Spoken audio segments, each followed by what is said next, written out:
IVF works, and it's given children to people who wouldn't have had it otherwise. If you have spent your career working and traveling, and maybe you didn't meet your partner until later in life, there's absolutely nothing wrong with taking advantage of this tool that we have gotten so good at.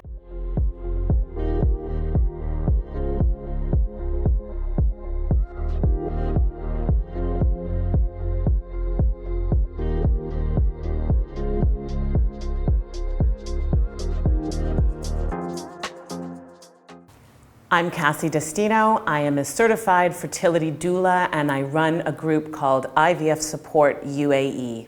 I started an IVF support group about a year after my IVF twins were born. I had gone through a couple of IVFs as an expat here in the UAE, and I found it to be a very difficult and isolating experience, and I decided that I wanted to provide a platform for other women so that they didn't have to go through that by themselves.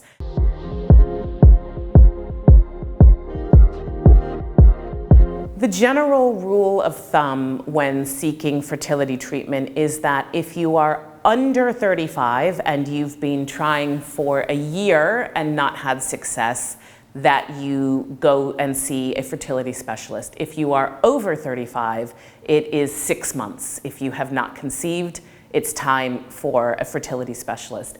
If you know you have a situation like endometriosis, if you know that your partner has an issue with his sperm, if you know that there is something going on, then obviously you would seek treatment much sooner. A lot of what being a fertility doula is about for me is giving women an overview of fertility treatments, of helping them understand their particular issue with infertility. There are fertility doulas who work with women who are trying to conceive spontaneously, and that's helping them, understand when they're ovulating and doing things the quote natural way. But I am much more interested in helping women once they have started down the medical intervention route. I help them guide their way through their journeys.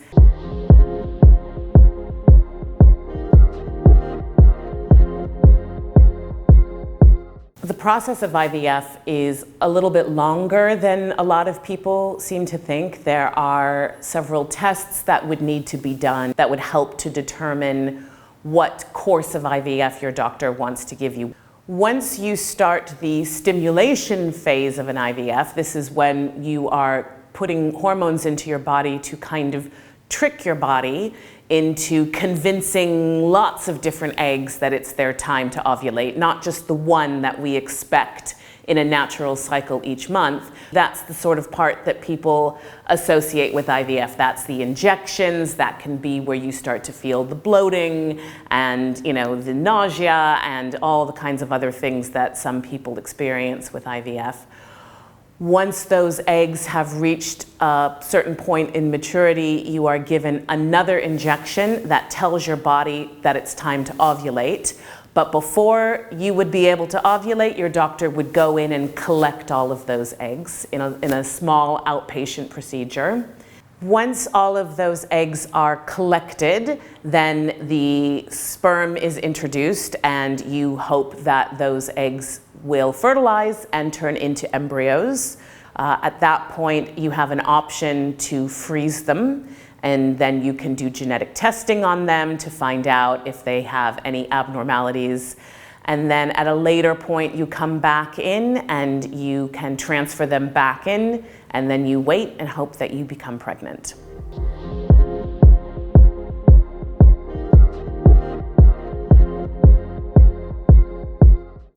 There are a lot of psychological aspects of IVF. A lot of it has to do with people feeling a sense of shame or guilt that they have been unable to conceive for their partners or for their families.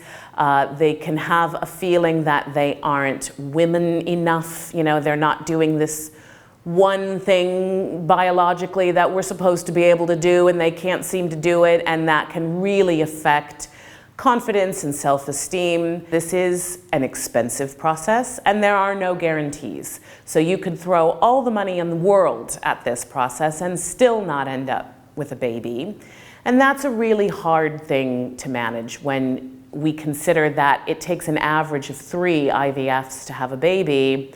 When you're at the beginning of that process and you see how difficult and long and expensive it is, and then the idea that you may have to do that 3 times or more can be really overwhelming. It can be a very isolating experience.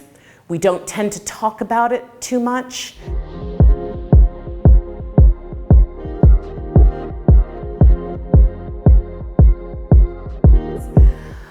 People are often very afraid that IVF will change their relationship. And to that I always say that yes, it will change your relationship, and that's okay.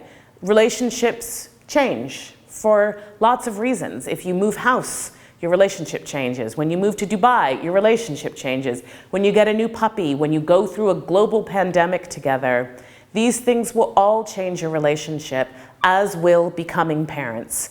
So don't fear the change in your relationship, but be willing to be open with each other, to really share these fears, these concerns, this grief of not having this play out the way that you hoped it would when you were younger. One of the things that I think is actually kind of nice about going through an infertility journey with your partner is it really puts you on the same page. You do need to discuss a lot of things in prepping for an IVF. It's financial things, you need emotional support, you need to be communicating with each other, you need to be sharing these ideas. If you're feeling guilty, you need to be able to talk about that with your partner. To be able to share that with your partner makes you both stronger, and when your baby does come, you're really on the same page with your partner.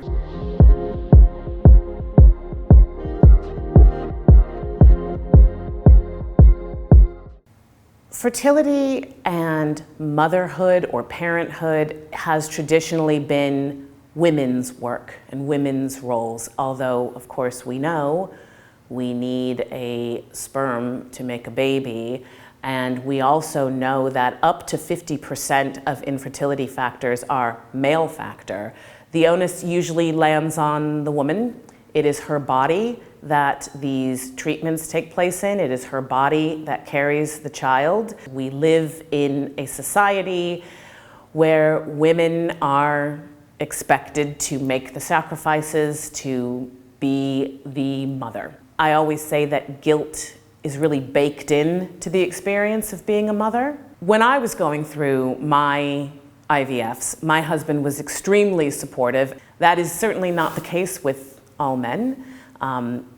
It can feel like a project that a woman is doing, and the man kind of comes in every once in a while and does a little piece and then goes away. We live in a culture that very much says if you are a woman, you must be a mother.